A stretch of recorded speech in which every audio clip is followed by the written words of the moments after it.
I was a part of a fan group in Detroit in the late 60s, and I could spell better than they could, and they could draw better than I could. And so I kind of found my niche among all these incredible artists and writers, improving their scripts as I was lettering them. And it was a club thing. We all found our different things to do, and we all trained each other in doing the jobs. And I found really quickly that alphabets were just fascinating. Well, when given a book to work on, as far as deciding on the fonts to use for the styles and so on, it has to do in part with the attitude of the book. Is it comedic? Is it sarcastic? Are people tearing each other's arms off? What exactly sort of action am I trying to convey? So I'll use a different panoply of sound effect fonts. For some books, I was still drawing them by hand and scanning them in. You want to do your best to complement or else counterpoint the artwork. So if the title is like The End of Everything, well, make it look like a circus poster. Why go for just the obvious, drippy, cacophony of letters just crumbling? Try to suit the attitude of the page, try to match the attitude of the character. It's kind of a judgment call. There's no direction coming from the artists or the editors where this is concerned. And if they give me suggestions, I blow them off because I've done 2,000 title pages. I think I know what I'm doing by now. Yeah, I think with having a pretty long body of experience and working for like 8 publishers like I've had over the years, there's a lot of people who've never heard of me. And they just assume that, I'm drawing this book, I want it to look like this, I'd like to have this kind of effect for the tombstones or for the heroism or something. And they don't know what fonts look like, really. So say I want some kind of Gothic, which could be 8 different approaches. I've designed about 12 fonts, which isn't as many as a lot of people. I know people have designed it like well over 150 fonts. It's an organic thing. It's kind of hard to put into words. But you just, as with casting a film, as with picking somebody to do the music for your wedding or something, you want to know that you can just say, I want music for my wedding, and then not think about it again. And know that the person you're talking with understands the point, the counterpoint, how to balance a mood, how to get an emotional reaction, or to sound like there's not even anything happening, to be invisible in the background. And I try to flatter the script and the art equally. So neither is any more important on the page, which drives some artists crazy, and drives some writers to think that they really shouldn't say very much, because they don't want to cover the artwork. And I figure as long as you don't cover the hair, you can do anything with a page. You're trying to counterpoint and balance. You're trying to be like a jazz singer, like a bebop singer, and trying to be what's appropriate to pull the eye across the page. Set a nuance, a fist, a hairstyle, a cape. Some things are important and some things aren't. And so you have to decide as a judgment call. If the writer simply has to be going on. Someone's heart is breaking, someone's happy as anything, someone's trying to explain the obvious to someone else who can't seem to understand anything at that moment. The writer has to say as much as there is to say. And if the artist just wants to keep drawing and do a lot of close-ups and fill the entire panel with an anguished face, it's up to me to decide, well, do we need to see both eyes? Can we make do with only half of the face? Can we lose the entire torso to dialogue? Can we put it between the panels in every instance and never actually be properly in the panel because the faces are there?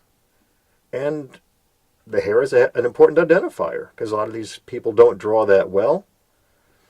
And so, yeah, you want to keep the hair intact. That's almost like a cardinal rule. Don't cover the hair. I think artists sometimes get in my way, but I never meet them. I've worked with people for, dozens of years who I've never met. I've never met Skipper Martin. But he knew that since I've done this sort of thing for quite a while, that he can just give me a script, give me the artwork, and stand back. And assume, it's like hiring a drummer. Well, you auditioned a couple of drummers, you auditioned a couple of bass players. And if that person is giving you a good outcome, you just stand back and let it happen. Let the synergy, let the instincts all merge into like a proper jazz band, a proper rock and roll band, or proper comic book.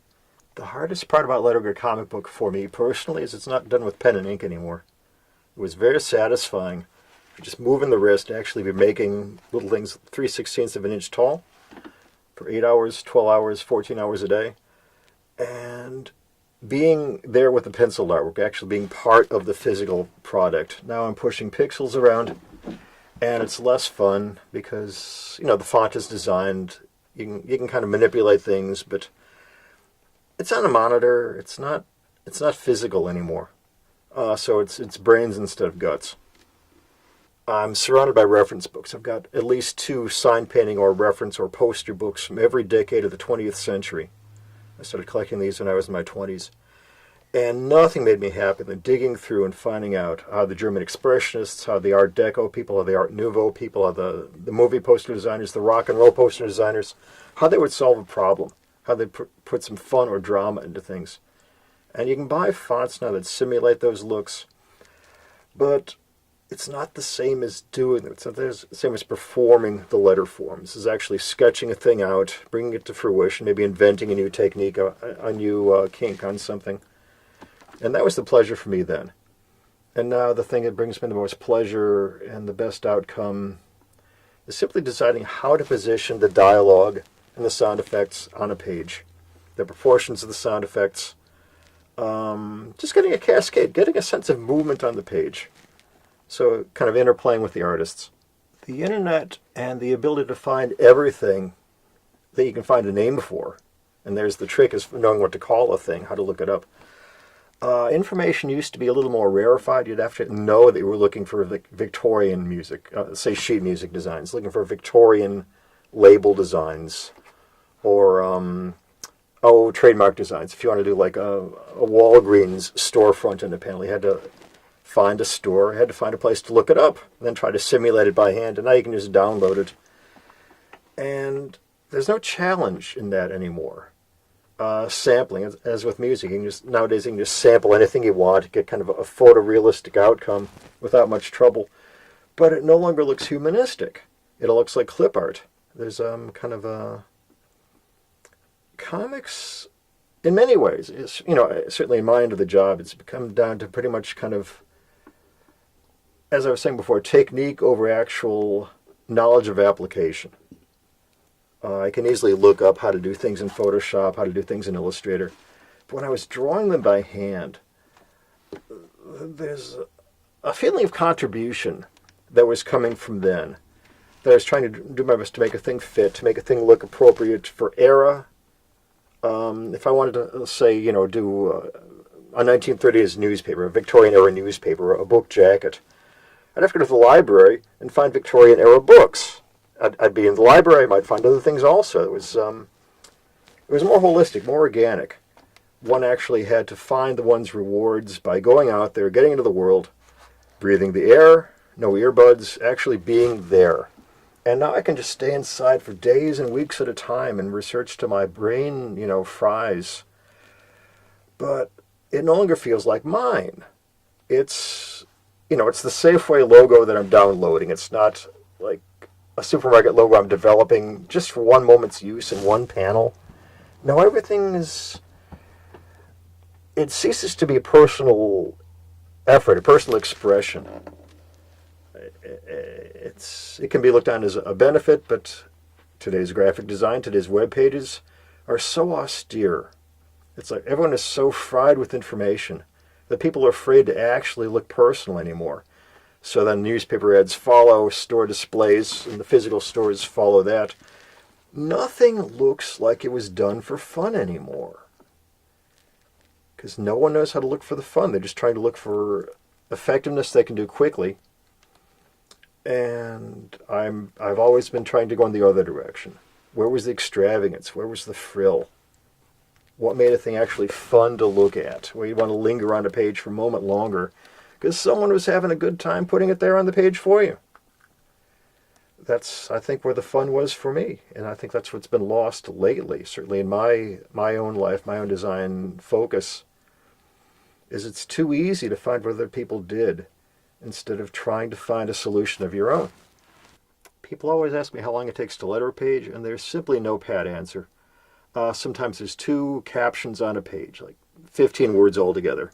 Well, there's 5 minutes.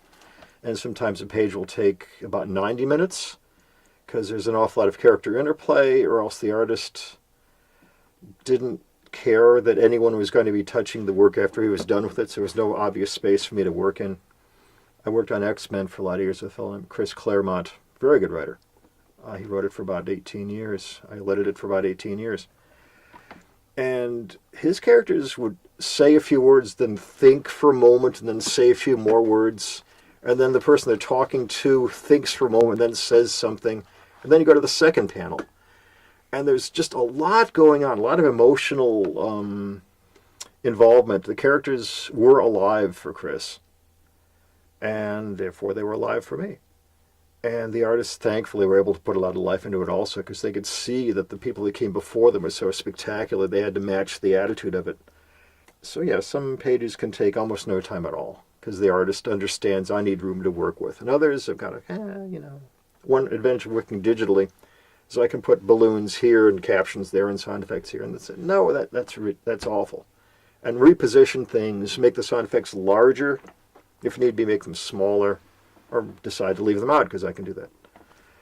But, yeah, if the artist gives me no particular obvious room to work with, that's where a lot of the time is spent, just trying to find obvious, logical, attractive space to put things. Yes, the digital fixes are easier than the pen and ink fixes were. In pen and ink, there was correction paint, which I used far too much of, and it was alcohol-based, which I don't think it gave me a slight buzz, but who knows. But the texture was not quite the same as the paper, and so the line was slightly less solid, and you didn't want to erase it. Then I found about label paper, so you just paste paper on top of the bad part, which will peel off later, but the collectors can worry about that. But time spent is the enemy. I knew a fellow could letter an entire book in 6 hours, and sometimes it takes me 6 hours to become motivated. So I guess it's down to one's own emotional stability, how much time a thing is going to take. Yeah, getting oneself motivated, I think, has to do with each person's, stubbornness or inadequacies or something. As I say, I've known some people can do amazing amounts of work in no time at all. There's a fellow named Jack Kirby that used to pencil about 6 books a month. And these days, some people can't pencil 1 book a month. And Jack could not be stopped. Jack was a powerhouse. He was incredible. And he was not there for nuance and fine detail and fine emotions. He was there for the power.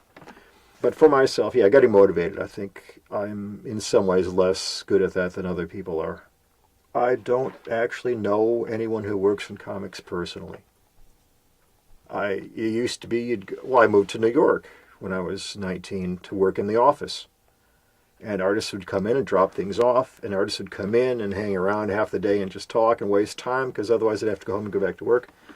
And everyone smoked, and it was a kind of a clubby atmosphere. It was very engaging. I think in a lot of ways you got better work out of people, because they met the people they were working with, and you drop into the office and hang around with the writer and hang around with the editor, and everyone knew everyone else, and it was very pleasant and friendly and sociable. But those days, almost everyone in comics was married and had kids.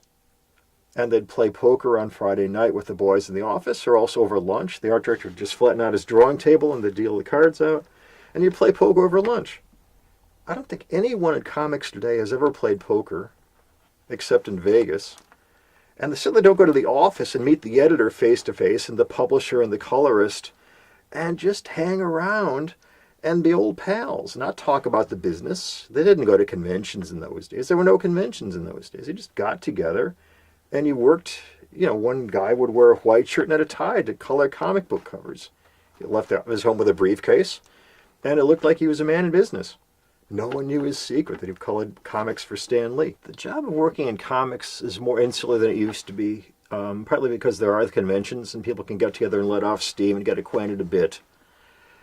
I don't think.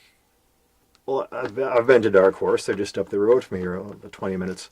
People don't go there and hang out. People used to hang around in the Marvel bullpen. That was kind of the Stan Lee kind of easy stereotype, just the bullpen. Everyone just got together and exchanged ideas. And it didn't actually quite happen that way. But there were like 5 or 6 editorial offices, about the size of this room, about like 10 by 10, 12 by 12. And each office was like a different situation comedy. You go to this room and it's this guy's, he's got army posters on the walls and he's got a gun on his desk. And the next guy's office, his desk is up on risers on top of the flats that hold the artwork, so you have to look up at it whenever you walk into the office. One guy was so badly out of favor that his office was in the men's room. Now that's a company you want to work for, because there's personalities oozing out of the walls everywhere. And you walk into the place and you feel good because you're among a bunch of eccentrics. Kind of what's missing in a lot of extended comics these days. Being self-employed versus identifying with the company. If you draw Hawkman this month and Walking Dead next month, and, who knows, Buffy the Vampire Slayer next month, you're not identifying with your position within the popular culture in a way. If you're drawing Captain America for a dozen years, you identify with the character, you're doing an effective identifier with the character. You get some royalties at the end of the year, performance bonuses perhaps. And you have a place, you've got repeat business, you could say. As opposed to jumping this job, that job, you're kind of having some laughs. And myself, I'd rather be on the same book for like a dozen years, because I know who the characters are. When I saw the first X-Men movie, those were my kids. There was actually resonance, and not just the excitement of seeing, someone flying around the Empire State Building or the Statue of Liberty. But I know those characters, and the dialogue is bang on. The casting is just right. They've kind of messed with the sequence of events, but, who cares? It was them. They actually had the respect for the material that was built by a writer that stayed there for 18 years, an artist that stayed there for like a dozen years. The characters, there were, design consistencies that the movie, the costumers could play off of. When you're trying to sell the action of a page, trying to sell the action of like a scenario, maybe there's an incredible fight going on, maybe it's an earthquake and buildings are collapsing or a dam is collapsing. Writers often don't even know what that would sound like. There's a Japanese sound effect for, like dandelion fuzz flying away. There's a sound effect for it stopping, which you can't translate into English. But if it's a dandelion, well, it's going to be a small sound effect. If a fellow is slamming into a brick wall with his car, that's going to sound different than his fist slamming into the brick wall. If he's Superman, it's different from my fist going into a brick wall and this shattering my fist. So you've got soft tissue sounds, metallic sounds, maybe you're hitting a brick wall with a log. That's going to sound different than a car hitting a brick wall. Oftentimes, in fact, I'm responsible for coming up with these sound effects because the writers just don't know. And so Todd McFarlane and Spun will say, a real cool sound of a guy's hand being broken off. Okay, so it's got to be a real cool sound, in addition to bone breaking. And that's different from like a deadpan sound, like a realistic sound. Gunfire doesn't sound like actually blam, blam, but we expect it to look like that on a page. So to come up with a new sound effect for gunfire is actually kind of a waste of your time, because people won't be certain that they are seeing the sound of a gunfire. I tried coming up with sound effects because oftentimes, since I worked on X-Men for so long and Spawn for so long, they'd let me come up with the sound effects. Or if the writer came up with something, I could change it or just not use it. I tried them on the vowels for a while, but they looked too weird. We're accustomed to seeing vowels. I figure if someone's like breaking off a finger, that'd be maybe T, N, C, H. But that's too many letters. You want like a 3-letter sound effect. So it can be tough. It's easier to stick with the classics. Crack. You stick with crack, which can be lightning, can be gunfire, it could be you're breaking your finger off.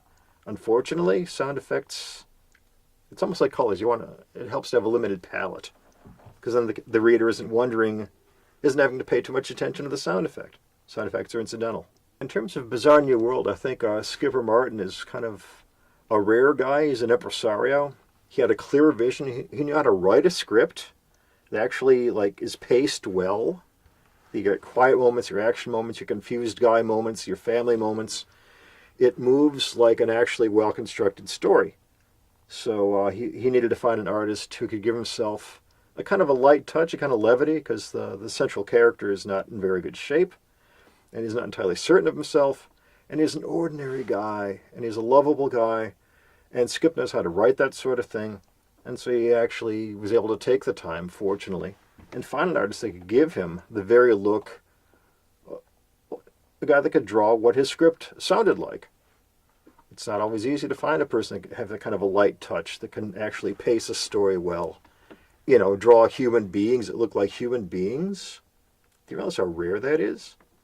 And this particular project has that strength of a really solid vision, a really solid story going in, where he's not guessing, where he's not waiting to see what the artist will give him, but he's choosing artists that are already thinking like professionals, thinking like good storytellers, good like storyboard artists that know how to change a point of view, know how to get out there, be dramatic, be quiet, how to draw buildings, actually draw a city that looks like a city. That's pretty rare.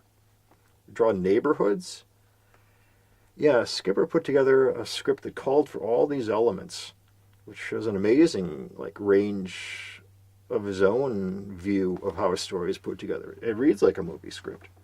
Yeah, Skipper's got a particularly self-fulfilled vision here of a story that isn't that far from real life and just has that one element that's off to the side. And the only way to confront that element is to look at it as realistically as possible. And then once he's got you comfortable with that element as being within the realm of possibility, then he blasts it wide open with something that also has to be dealt with realistically, even though it's beyond belief. The entire basis of the story is that this is really happening, that there is no alien invasion, there's no alien assistance, there's no costumes. What's happening cannot be grasped intellectually. It calls for an entirely new way of looking at the world. And I think the strength of this is he's constructing a world where no one knows quite what to think, but they can't deny what's going on. Which means, of course, people will deny what's going on. I don't think I'd fly if I could fly. I think I'd be too afraid of losing my sense of direction, of running into things. I don't think I'm brave enough to fly.